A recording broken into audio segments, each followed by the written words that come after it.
Here's a quick video tip on how to add dynamics and other related markings to your score to create better musical outcomes and more expressivity.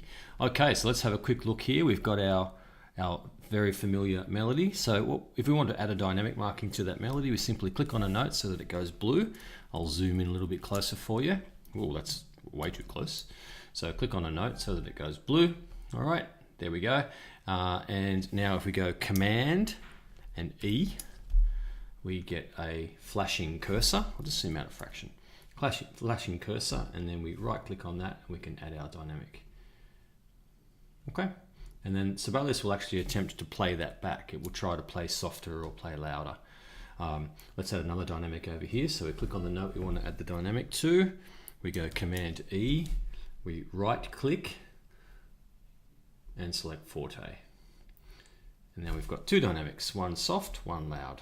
Click somewhere on the screen and you'll notice that Sibelius is always trying to get that happening. All right, trying to get those in the right spot. Let's add a crescendo in. So to add a crescendo, I click where I'd like the crescendo to start by selecting a note, and I hit H or H for hairpin, and then spacebar to extend that hairpin out. If I wanted to a decrescendo, for example, I could simply delete that, select a note, hold down the Shift key, and I'll get the opposite. So I'll get a decrescendo, not a crescendo. And then to space that out, I can either drag that little square blue box here, or I can hit the space bar and it'll automatically space out. Command Z to undo your steps. So that's how you add dynamics and hairpins. If you want to add a slur or a different type of articulation to a note to give it a different feel, you can do it this way. I'll just delete this slur to show you how to do it. To add a slur, we simply click on the note that we want to add the slur from, or the phrase marking, and we hit S for slur. And it joins it to the next neighboring note. If you'd like to extend that further, you simply hit Shift, just like you did with the crescendo markings, and it shifts it out for you. Okay, so there's dynamics, there's slurs. If you'd like to tie some notes together, that's pretty easy to do. For example, over here, we select a note.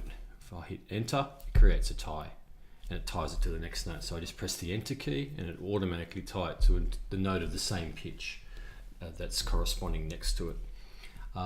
If there are any other things you would like to add, like tenutos or accents or staccatos, say we want this note here to be staccato, that's from the keypad, which is floating down there, and I select that there. Or I could select accent and see how it does both accent and staccato. I need to just deselect what I don't want. So that's a quick video showing you how to add markings to your score. Markings are very important because they tell the performer what your intentions are, how loud you'd like something to be, how you'd like the note played, how you'd like the phrasing to happen, or grouping of notes together.